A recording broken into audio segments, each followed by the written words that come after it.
Hey, I'm Jason from bowhuntingroad.com. Today I wanted to talk about simple, basic trail camera setup. Trail camera technology has grown leaps and bounds the last 8 to 9 years. I can remember when I first started using them about, almost a decade ago. They were still only available on a 35mm film, which not only meant you had to get it developed, but it was additional costs and added anticipation of what was actually there.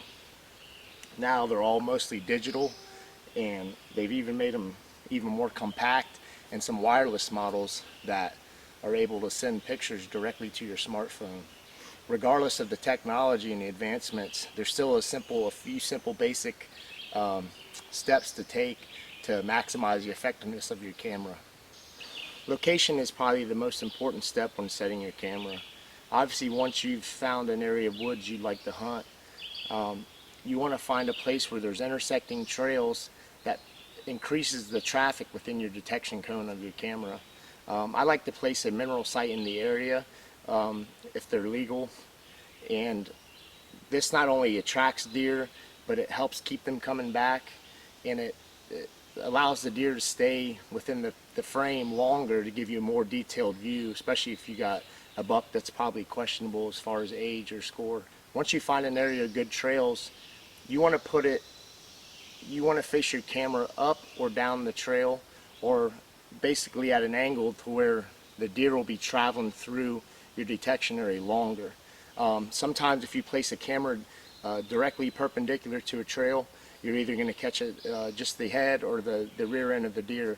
A lot of these cameras nowadays, like the MP60, they have just over a 1 second trigger time, so that's usually not the case, but sometimes for deer traveling awful fast, regardless of your brand of camera, it'll still pick up only a partial picture. Another key thing is positioning. A lot of manufacturers say to place your camera 3 to 4 feet above the ground up on a tree. This one's about 4 feet. It's relatively flat in this area, but some areas that have a kind of a varying topography, you want to adjust your camera angle to basically project a horizontal detection. So if your camera is at this height and your target area is 6 to 7 feet lower, naturally you want to tilt your camera slightly forward. This can be accomplished by just using a simple stick or some type of wedge device. There actually are manufacturers out now that develop a plastic wedge to use strictly for cameras. I simply like to take a piece of 2x4 and cut a little wedge, and it works just as well, and it's more cost effective, especially if you're running several camera units. Another thing to keep in mind is you want to avoid pointing your camera directly east or west. This is the area of the setting and rising sun, and that's when the sun's rays are at their peak. What that'll do is these cameras are developed to pick up a lot of light, so if you have excessive glare, you get a lot of like a washout or a kind of a flare of a picture, so it's kind of hard to tell exactly what you have. And we know deer, that's their peak activity times, is those morning and evening hours. Once you have your location and your positioning set, I like to go ahead and secure my camera. For those of you that hunt public land like myself, that could be a pretty serious issue sometimes. I've had several units stolen over the last couple years, and it's actually a pretty disheartening feeling.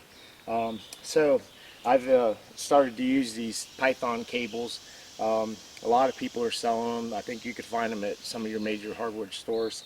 What they do is it's got a locking device on the back, and this, I don't know, it's a high strength cable. And a lot of the camera companies nowadays actually have a compatible loop system in the back of the housing that accommodate these type of locking devices. They're not a 100% guarantee from theft, but they're definitely a deterrent and can make people change their minds in a moment of mischief and dishonesty. Next, you want to check your camera settings. I like to do this before I leave because I'm more focused when I'm at the house, and I actually have access to my instruction manual if I need it. And the settings can range from the amount of pictures taken in a cycle. That's usually 1 to 3. Also, there's an interval, how many seconds you want between each picture taken. If you're over a bait station or something like that, obviously you don't want a picture every 5 seconds because your memory card will fill up within the first couple days, especially if you have a lot of activity. I see people spray them down for scent when they leave. I'm not a big fan of that because I don't like getting residue on the lenses. I do carry a clean cloth with me, and I wipe down the IR sensors and the actual lens itself during my visits. Also, check your camera for any type of critters. We get spiders and caterpillars up here, and sometimes they make nests and they end up crawling up around your camera, and you'll get a couple days of nothing but that particular insect. So every time I go, I usually check under the housing or up above it or behind it and clean it out with some kind of stick just to prevent and kind of deter them from making the home there. Lastly, before I leave, I always like to check my camera to make sure that it's in the on photo or video position. I've had in the past where I've left the camera for 2 or 3 weeks and have forgotten to turn it on.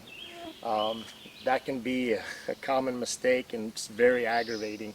The covert cameras, once you have them in setting, they will automatically default to the picture mode even if you don't put it in the on position. So sometimes before I even leave, I like to turn the camera on, put it on, and walk in front of it to test it just to make sure, because sometimes you get a bad SD card, or you just, like I said, you have your settings wrong and you'll end up with 3 weeks of no pictures. Well, that's it. Go ahead and get your camera out. Hopefully some of these tips will work for you and give you good luck when you're scouting this season.